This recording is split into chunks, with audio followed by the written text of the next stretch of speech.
What they never see coming is your silence turning into self-respect. Not the kind of silence that's meant to punish, not the kind of silence that plays games, but the kind of silence that happens when your heart finally gets tired of begging.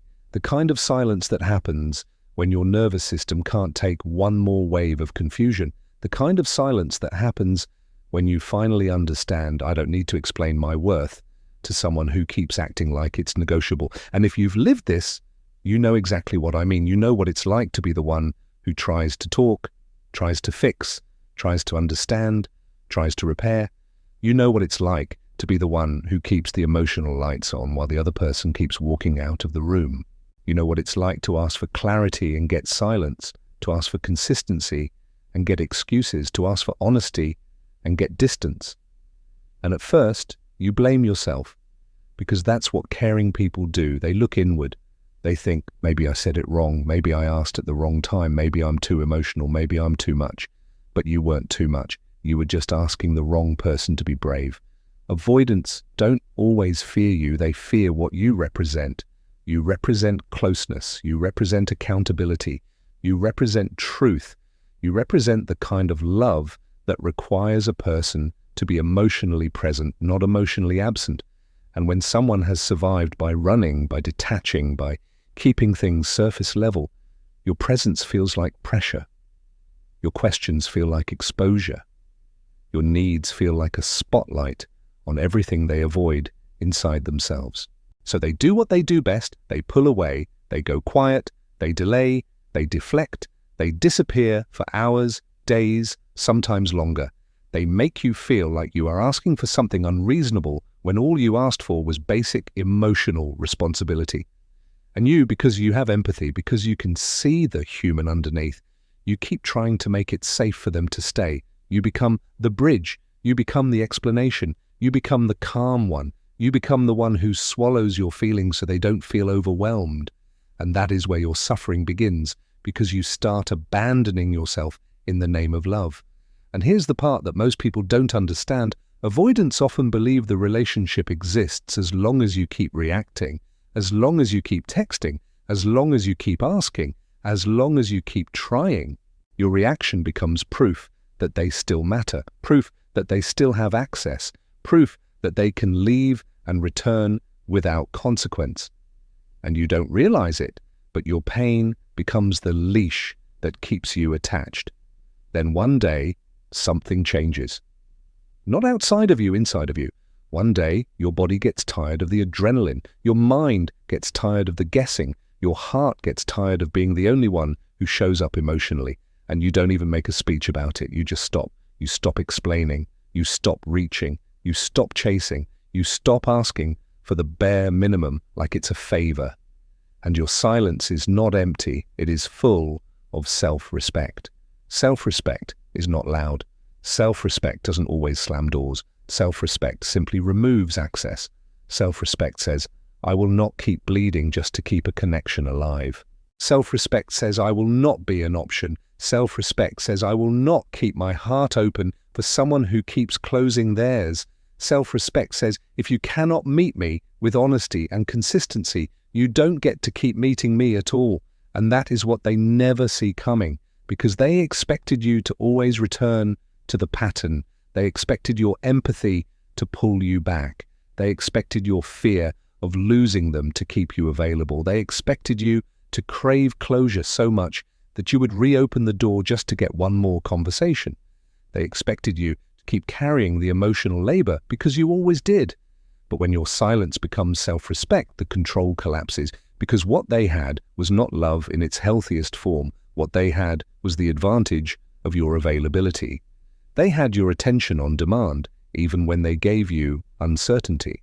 They had your forgiveness ready, even when they gave you the same behavior again. They had your softness waiting, even when they didn't protect it. And now they don't. Now there's no message to respond to. Now there's no argument to twist. Now there's no emotional reaction to feed on. Now there's no reassurance coming from you. Now there's no proof that they still have a place in your heart. And that is the internal destruction, not because you are trying to destroy them, but because avoidance depends on distance. and distance depends on you participating. When you stop participating, their pattern has nowhere to go. They can't call you needy if you're silent. They can't call you emotional if you're calm. They can't accuse you of demanding too much if you're not asking for anything. They can't use your reactions to justify their running because you're not reacting anymore. So they are left with themselves. They are left with the truth they've been escaping. They are left with the quiet moments where they can't blame you, can't distract themselves with your messages, can't soothe themselves with the comfort of your availability. They are left with the awareness that someone who loved them finally stopped trying. They are left with the realization that your silence is not a phase, it's a boundary. And I need you to know this, your silence does not mean you didn't love. It means you loved enough to stop sacrificing yourself. It means you finally chose a love that includes you. It means you finally understood that staying in a cycle that breaks you is not loyalty, it is self-harm. So if you are in that place right now where your fingers itch to text, where your heart wants to check, where your mind wants to revisit, I want you to breathe and remember why you went silent. You went silent because your peace mattered. You went silent because you deserve consistency. You went silent because you deserve a love that doesn't make you question your worth. You went silent because you got tired of proving you were worthy of basic care. And this is what self-respect looks like in real life. It looks like staying quiet even when you miss them. It looks like not chasing even when you're lonely. It looks like not explaining even when you have 1,000 words in your throat. It looks like letting them sit with the consequences of their distance while you sit with the dignity of your choice. Because the strongest thing you can do is not to make them regret you. The strongest thing you can do is to stop regretting yourself. Stop regretting the times you lowered your standards. Stop regretting the times you begged. Stop regretting the times you ignored your intuition. Stop regretting the times you accepted less because you loved them. Your silence becoming self-respect is you finally saying, never again. They expected you to stay emotionally available even after they hurt you. They expected that no matter how many times they pulled away, you would still be there in the background, still thinking about them, still waiting for their message, still hoping the next conversation would finally fix everything. They expected your heart to remain open like a door they could walk through whenever they felt lonely, whenever they felt guilty, whenever they missed the comfort of your presence. And I know why they expected that, because you did it before. You stayed kind when they went cold. You stayed patient when they got distant. You stayed understanding when they gave you confusion. You kept giving the benefit of the doubt. You kept saying, they're scared, they're overwhelmed, they don't know how to communicate, they're trying in their own way. You kept making excuses for the very behavior that was breaking you because you didn't want to believe someone you cared about could keep choosing themselves at the expense of your peace. So they got comfortable. Not necessarily proud, not necessarily cruel on purpose, but comfortable. Comfortable knowing your love would cushion their consequences. Comfortable knowing your empathy would soften their impact. Comfortable knowing that even if they did nothing, you would do enough for both of you. That's the part they never admit out loud. Emotional availability becomes a safety net for someone who avoids accountability. When they can disappear and return, when they can go silent and still be welcomed, when they can hurt you and still have access to your warmth, they learn a dangerous lesson. They learn that love has no cost. They learn that your heart will keep paying the bill. And you paid it for a long time. You paid it with your sleep, lying in bed, replaying conversations, wondering what you did wrong, wondering why they changed, wondering why you weren't enough to make them stay consistent.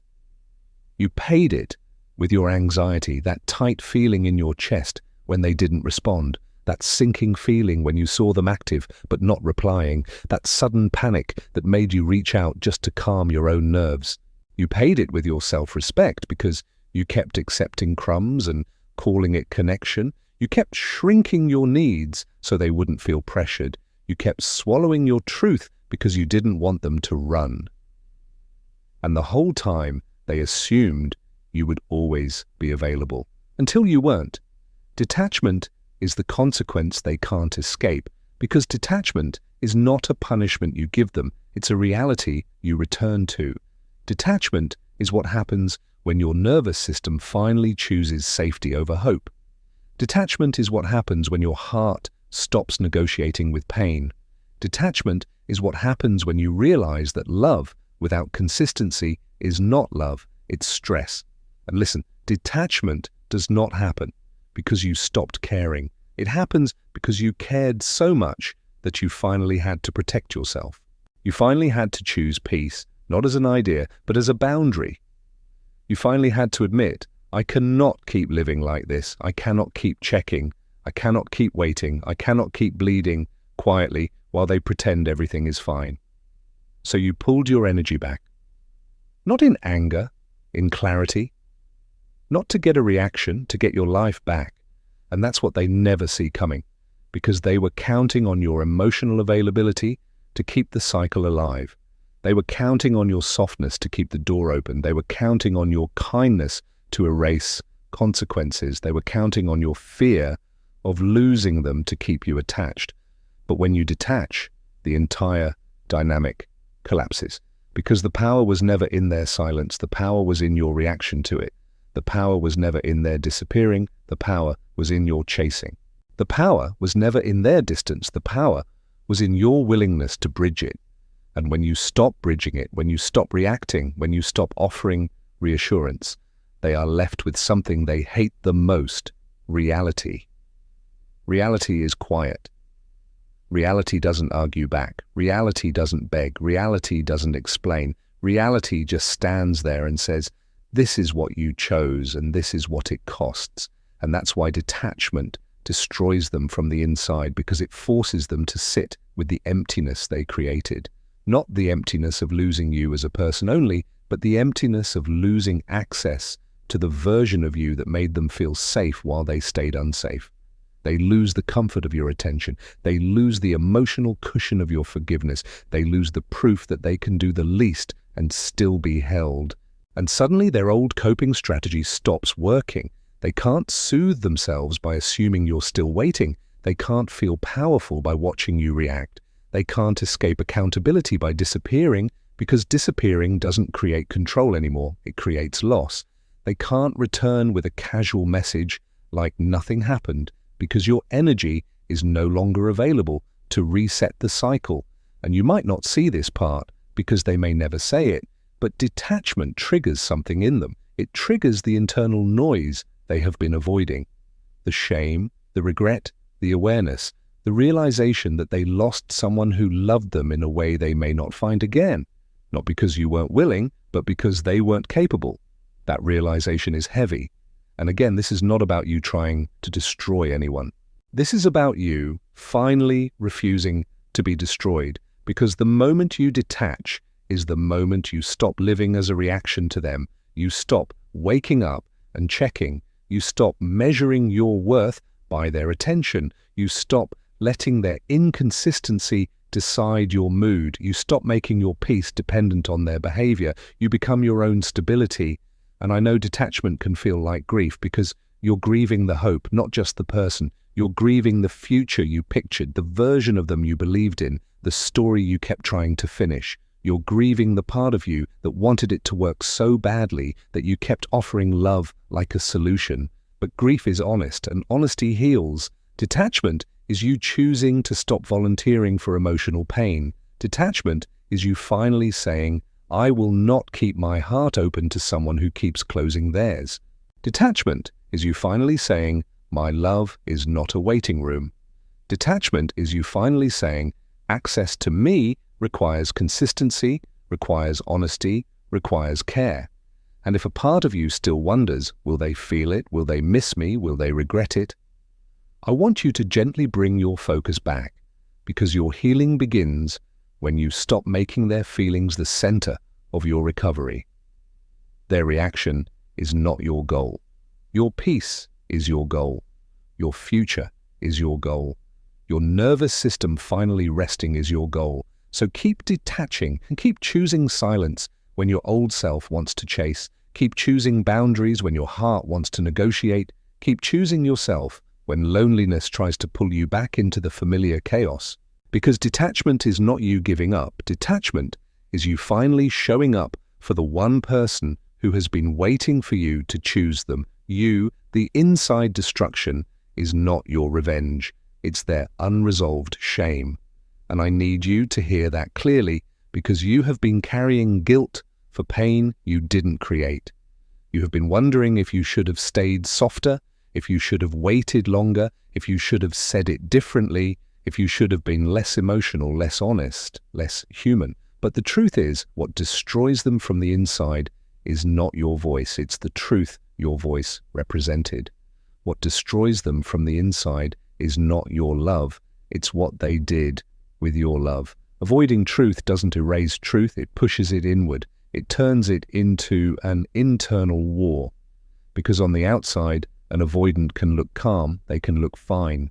They can look like they moved on, they can look like nothing touched them. They can laugh with friends, stay busy, flirt, post, work, distract themselves, keep moving. And people around them might even believe that they are unbothered, that they don't care, that you were too much, that you were the problem. But on the inside, shame doesn't disappear just because someone stays busy.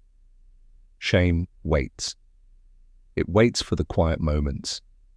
It waits for the late nights. It waits for the drive home when there's no conversation to hide behind. It waits for the moment they open their phone and realize your name isn't there anymore. It waits for the moment they want comfort and the person who used to give it is gone. And when shame shows up, it doesn't speak gently, it speaks sharply. It says, you know what you did. It says, you know what you avoided. It says, you know how many chances you were given. It says, you know you hurt someone who loved you with real intention. And the reason that shame becomes destruction from the inside is because it fights against their identity. Avoidants often build their sense of self around being in control, being unbothered, being independent, being above the messiness of emotion. They tell themselves, I don't need anyone, I'm fine. Feelings are complicated, relationships are draining, people ask for too much. I just need space. And maybe some of that is true. Space can be healthy, independence can be healthy, but avoidance is not healthy independence. Avoidance is fear dressed up as strength. So when they hurt you, when they withdraw, when they disappear, when they deflect, they protect their ego in the moment. They protect their comfort. They protect themselves from vulnerability. But they don't protect their conscience, because conscience doesn't care about comfort. Conscience cares about truth. And that's where the internal war begins, because one part of them wants to believe their story, the story that you were too emotional, too demanding, too intense, too sensitive. That story makes them feel justified. That story lets them sleep. That story keeps them from facing the pain they caused. But another part of them remembers the truth. It remembers your eyes when you were hurt. It remembers your voice when you were trying to explain calmly. It remembers the moments you stayed when you should have left. It remembers the way you loved them, the way you showed up, the way you tried to make it work. And those two parts collide. That collision is shame. Shame is what happens when a person cannot fully escape the fact that they failed to meet love with love. Shame is what happens when a person realizes they took someone's softness and treated it like it was endless. Shame is what happens when a person knows they were given safety and they responded with distance. And I want you to understand something. You don't have to do anything to trigger that shame. You don't have to post. You don't have to send a message. You don't have to prove you're doing well. Your absence is enough, because your absence forces reality to speak. When you disappear, when you stop chasing, when you stop reacting, they lose the distraction that kept them comfortable. They lose the emotional noise of your messages, the reassurance of your attention, the proof that you're still there. And in that quiet, the truth gets louder. The truth says, you lost someone real. And what makes it destroy them from the inside is this: they can't fix it easily. Shame is not solved by one text. Shame is not solved by pretending it didn't happen. Shame is not solved by starting fresh with someone new, because even if they replace you, they still carry themselves. Even if they date someone else, they still have to live with their patterns. Even if they distract themselves, they still have to face the empty moments when distraction runs out. And that's what you need to understand. Some people don't fear losing you as much as they fear facing themselves. They fear that if they look too closely at what they did, they will have to admit they are not who they pretend to be. They will have to admit they were selfish. They will have to admit they were cowardly. They will have to admit they hurt someone who didn't deserve it. They will have to admit that their avoidance isn't just how they are. It is a coping mechanism that costs other people their peace. That admission feels like death to the ego. So they avoid, they distract, they minimize, they rationalize. But shame is patient. And the more they avoid, the more shame grows. It becomes restlessness. It becomes irritability.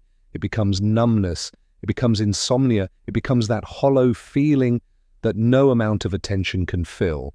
It becomes the inability to be fully present in new relationships because deep down they know they left something unfinished.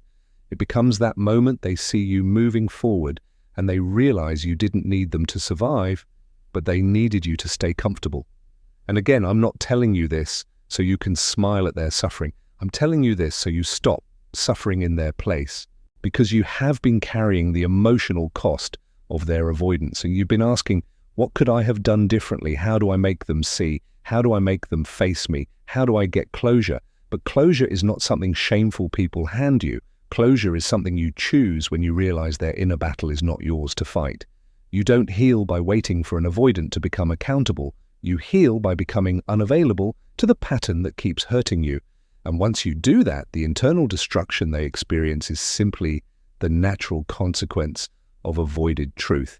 It is the bill that comes due when someone keeps choosing comfort over courage. It is what happens when someone keeps running from their own reflection until the reflection becomes impossible to ignore. So if you needed a reason to stop chasing, let this be it. You do not have to punish them. Life and truth already do that from the inside. Your job is not to force them to face what they avoided. Your job is to stop abandoning yourself while you wait for someone else to grow up. You step away, you breathe, you reclaim your peace, you let their shame be theirs, and you let your healing be yours. Your glow up isn't just looks, it's boundaries. And I need you to understand why that matters so much, because an avoidant doesn't fear your makeup, your new clothes, your gym body, your haircut, your photos, your upgrade on the outside. They might notice it, they might feel a sting, but that's not what destroys them from the inside. What destroys them is the version of you that no longer begs, the version of you that no longer explains, the version of you that no longer reacts, the version of you that no longer collapses when they go quiet. That is the real glow up, because it removes the power they thought they had. For a long time, your love made you accessible. Your empathy made you reachable. Your hope made you predictable. And they got comfortable with that. They got comfortable knowing that if they pulled away, you would lean in. If they went silent, you would ask what's wrong. If they acted cold, you would try to warm them. If they disappeared, you would still be thinking about them, still emotionally available, still attached to the idea of fixing it. So when people say glow up, they picture the outside, but your real glow up is the moment you stop allowing your heart to be treated like a waiting room. Your real glow up is the moment you stop calling breadcrumbs a connection. Your real glow up is the moment you stop chasing closure from someone who avoids truth. Your real glow up is the moment you stop negotiating your needs to keep someone close. Because boundaries are not just rules, boundaries are self-respect in action. Boundaries are the line between love and self-abandonment. Boundaries are the moment you realize, I can care about you and still protect myself from you. Boundaries are the moment you accept that your feelings don't need to be understood by the person who keeps hurting you. Your feelings need to be protected by you. And I know setting boundaries can feel like you're becoming cold, because you were trained to equate kindness with overgiving. You were trained to believe that love means always being available, always forgiving, always understanding, always returning. You were trained to believe that if you set limits, you're selfish. But limits are not selfish. Limits are how you keep your heart from being repeatedly bruised by the same pattern. So your glow up is this. You stop answering late energy. You stop replying to hey texts that come after days of silence. You stop entertaining half apologies that don't come with change. You stop accepting affection that only appears when they feel you slipping away. You stop letting someone enter your life only to leave when responsibility arrives. And this is what makes it hit them from the inside. They can't find the old you anymore. They can't find the you who used to be easy to access. They can't find the you who used to explain for hours. They can't find the you who used to forgive instantly. They can't find the you who used to chase. They can't find the you who used to be emotionally available no matter what. And that absence is unsettling because it forces a person to face the truth: you changed. Not because you became bitter, but because you became aware. Not because you became cruel, but because you became clear. Not because you stopped loving, but because you started loving yourself too. And boundaries don't just change relationships, they change your nervous system, because when you set boundaries, your body starts to relax. Your mind stops spinning. Your heart stops bracing for impact. You stop waking up to check. You stop waiting for their mood. You stop measuring your day by their attention. You start living again. You start feeling the ground under your feet again. You start hearing your own thoughts again. You start remembering what you liked before this person became your emotional weather. That is a glow up. It's internal. It's quiet. It's powerful. And this is the part that makes avoidants panic. Because your glow up proves something they did not want to believe. You were never dependent on them. You were just attached. And attachment can be broken. Attachment can be healed. Attachment can be replaced with peace. They were used to having a version of you that could be activated, a version of you that would respond, react, pursue, explain, soften. And once you develop boundaries, that version of you is gone. Not dead, healed. And healing is frustrating to someone who benefits from your unhealed self. Because your unhealed self was predictable, your unhealed self was available, your unhealed self would tolerate confusion, your unhealed self would call anxiety love. Your healed self doesn't do that. Your healed self sees the pattern and steps out. Your healed self understands that love, without respect, is self-harm. Your healed self understands that you don't have to convince someone to treat you right. You just remove access when they don't. So the glow-up is you becoming a person who doesn't argue with disrespect. You just leave. The glow-up is you becoming a person who doesn't beg for consistency. You require it. The glow-up is you becoming a person who doesn't chase someone who runs. You let them go. The glow-up is you becoming a person who doesn't keep your heart open to someone who keeps closing theirs. And I know you might still feel pain. You might still miss them. You might still have moments where you wonder if you did the right thing, but boundaries don't mean you feel nothing. Boundaries mean you honor yourself even when you feel everything. And that is why your glow-up destroys them from the inside, because it kills their illusion of control. It kills the fantasy that they can leave and return without consequence. It kills the story that you will always be waiting. It kills the comfort of your availability. Your boundaries are the moment they realize the old version of you is not coming back. And if you want a sentence that keeps you steady, keep this in your chest. My glow-up is not for them to notice. My glow-up is for me to heal. My glow-up is not my looks. My glow-up is my standards. My glow-up is my boundaries. My glow-up is my self-respect. And when you live like that, you stop trying to destroy anyone. You simply stop being destroyable. The real damage is when you heal and stop needing them, because they can't manipulate what doesn't react. They can't control what isn't available. They can't pull strings on a heart that has finally stepped out of the pattern. And I need you to understand how powerful that is, because for a long time you thought the power was in their silence, their distance, their ability to disappear and return. You thought the power was in the way they could make you question yourself with one cold reply, one delayed message, one confusing sentence. But the truth is, the power was never in their behavior. The power was in your reaction to it, and you didn't realize you were reacting. You thought you were loving. You thought you were being patient. You thought you were being understanding. You thought you were being mature. But what you were really doing was staying emotionally available to someone who kept emotionally abandoning you, and your availability became the fuel for the entire cycle. So the moment you heal, the moment you stop needing them, the whole system collapses. Healing is not just feeling better. Healing is becoming unreachable to the pattern that used to control you. Healing is the moment your nervous system stops treating their attention like oxygen. Healing is the moment your mind stops looping, stops checking, stops interpreting, stops hoping for crumbs. Healing is when your heart finally accepts, I can miss you and still not return. I can love what I felt and still protect my future. And when you stop needing them, it doesn't happen with fireworks. It happens quietly. It happens when you wake up and you don't check their profile. It happens when you realize an hour passed and you didn't think about them. It happens when you see something that used to trigger you and your chest doesn't tighten the same way. It happens when you receive silence from them and you don't chase it, you don't panic, you don't explain, you simply keep living.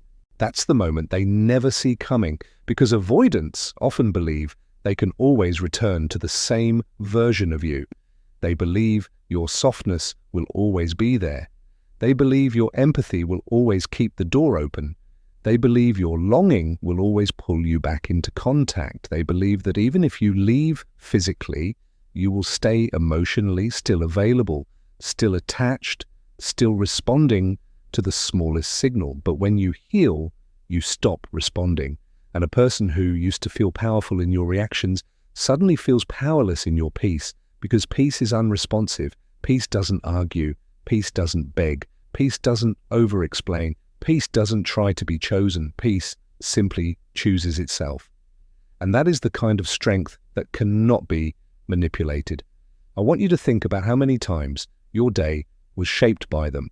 How many mornings started with checking your phone? How many nights ended with overthinking what they meant? How many conversations you replayed?